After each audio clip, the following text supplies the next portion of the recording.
simple à savoir pourquoi quelqu'un est timide des gens de manière récurrente.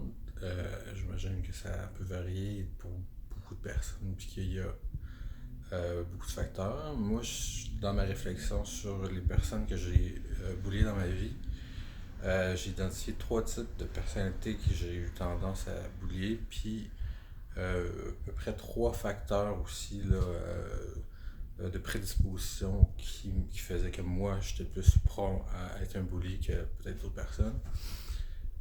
Premièrement, les facteurs de prédisposition, je dirais que des prédispositions génétiques ou biologiques. Les personnes qui vont avoir des personnalités de type antisocial que tu vas pouvoir détecter. Ça va être des jeunes enfants très impulsifs, souvent qui n'ont pas d'instinct de préservation, qui vont agir des fois de manière violente sans nécessairement penser à leur préservation, à leur intégrité physique. Aussi, ça va être des enfants qui vont peut-être partir des feux, qui vont être fascinés par le feu. Moi, je me rappelle des 5-6 ans, j'allumais des feux un peu partout, puis j'étais très fasciné par ça. Aussi, qui vont faire mal à des petits animaux comme ça, comme des chats, des chiens, mais plus petits que ça en commençant. Moi, j'ai heureusement pas eu ça, sauf une fois au chalet. Puis, ouais, fait que c'est ça. Puis il y a aussi des enfants qui vont manquer énormément d'empathie, qui n'ont pas vraiment la compréhension que ce qu'ils font aux autres, ça leur fait mal. Ça va être des personnalités qui vont plus tard devenir narcissiques, qui vont être diagnostiquées comme narcissiques. Donc ça, c'est un peu les traits caractéristiques que je dirais pour ma part, euh, qui font que tu vas être plus prédisposé à être un bully qu'un autre. Sinon, après ça, une fois, euh, les premières personnes que j'ai bulliées, c'est ce que j'appelle des personnes qui sont bulliées d'une manière un peu tribale. C'est dès la maternelle, c'est des personnes qui vont avoir des problèmes d'orthophonie, des handicaps qui vont être différents, des problèmes qui vont qui seront pas encore propres, qui vont pisser sur leur chaise ou des trucs comme ça. Ça, c'est pas des personnes qui sont bulliées spécifiquement par des bullies. Selon mon souvenir, c'était des personnes qui étaient rapidement discriminées par tout le groupe. Donc ça, je pense que c'est une espèce de ségrégation instinctive, là, que les enfants n'ont pas l'espèce d'inhibition nécessaire à comprendre euh, puis à gérer les gens qui sont différents. Déjà que les adultes ont de la difficulté à, à gérer la différence. Donc chez les enfants, c'est encore plus difficile. Fait que ça, je pense que c'est les personnes qui sont les plus typiquement bulliées entre 5 et 7 ans. Je dirais que c'était vraiment les personnes que je bulliais, mais aussi avec tout le groupe. Donc c'était pas particulièrement en fonction de ma personnalité.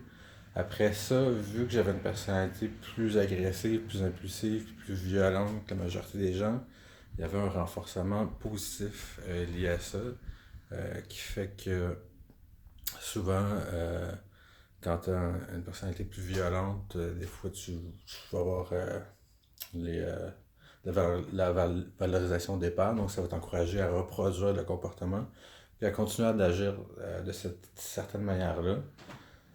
Ce qui mène vers la deuxième catégorie de personnes que j'ai bulliées dans ma vie, qui est plus, je dirais entre 7 12 ans.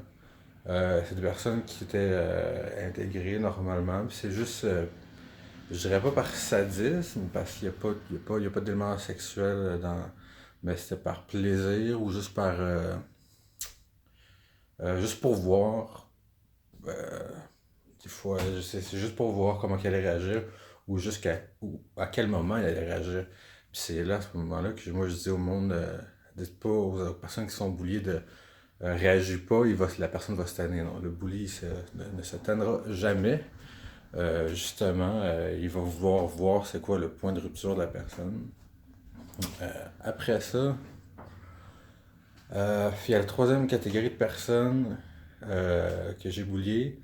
que finalement, c'est juste du monde que j'aimais pas. C'est juste des enfants que je détestais. Moi, je les appelle les Cartmen. C'est du monde qui avait un peu la personnalité de Cartman que j'aimais pas du tout. Puis ma manière de régler mes conflits avec eux, c'était d'une manière soit violente, soit manipulatrice, soit en les intimidant.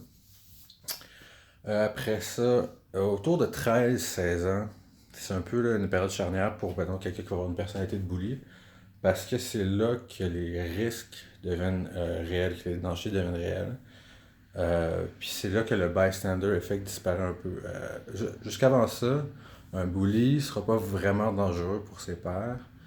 Autour de 13-16 ans, là, c'est là que tu vas voir des bullies plus se tourner vers des milieux extrêmes, utiliser la vraie violence, puis de la violence qui devient dangereuse, effectivement. C'est là que aussi la carrure physique des gens change. On devient des adultes, on devient plus grand, le danger est plus imminent. Donc les gens ont plus tendance à intervenir vers cet âge-là.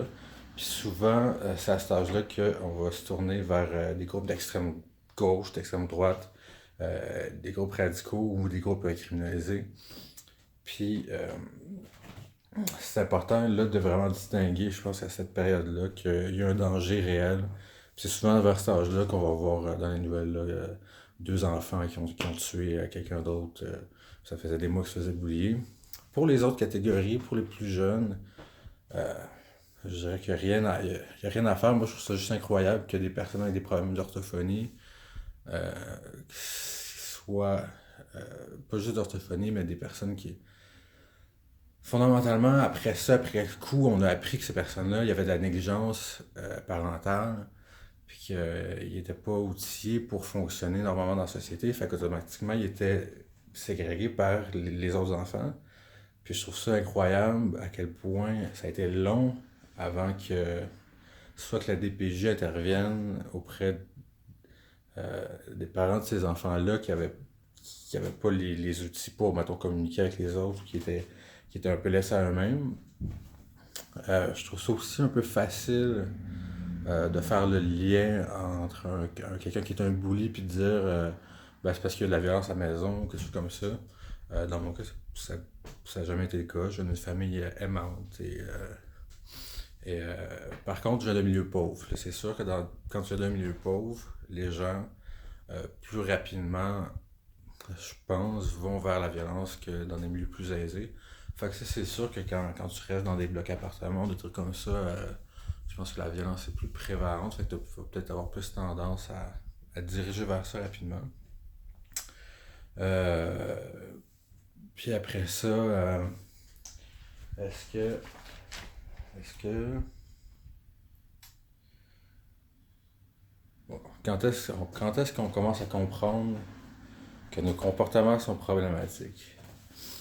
Vu qu'il y a souvent une personnalité narcissique associée avec les bullies, ça va être assez long, je dirais, avant qu'on s'en rende compte.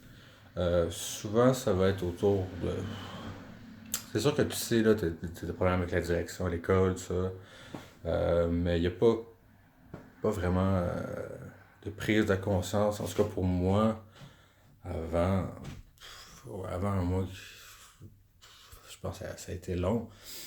En général, ça va être quand tu vas avoir tes premières altercations avec la justice. Parce que souvent, les personnes qui ont une personnalité antisociale vont avoir un manque de respect pour les lois ou vont pas considérer vraiment les lois ou les règles.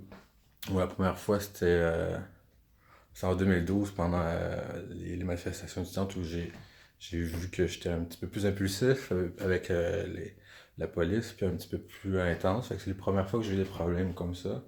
Fait que j'avais à peu près 25 ans. C'est la première fois que je me suis rendu compte que j'avais peut-être certains trucs à régler à ce niveau-là. Après ça, est-ce qu'on doit se pardonner?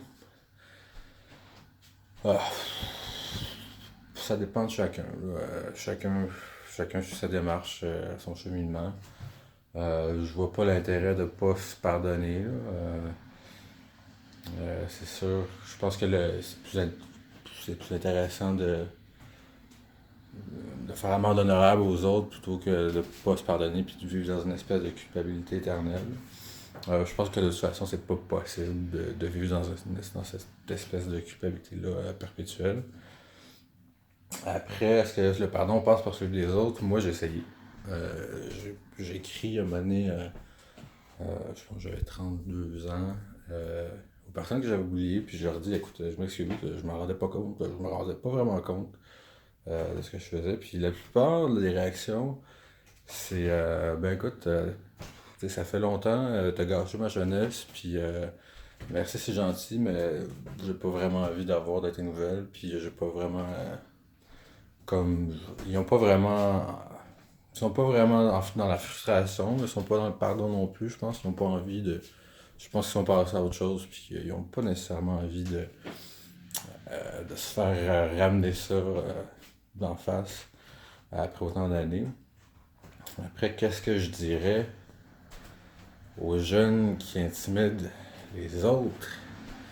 Je leur dirais rien parce que je pense pas que la résolution du problème va passer par euh, la rééducation des jeunes, quelque chose comme ça. Je pense que la résolution du problème, c'est vraiment, premièrement, d'isoler les éléments dangereux, les bullies, de les mettre dans des situations où ils ne pourront pas nuire aux autres personnes qui ont des comportements plus adaptés.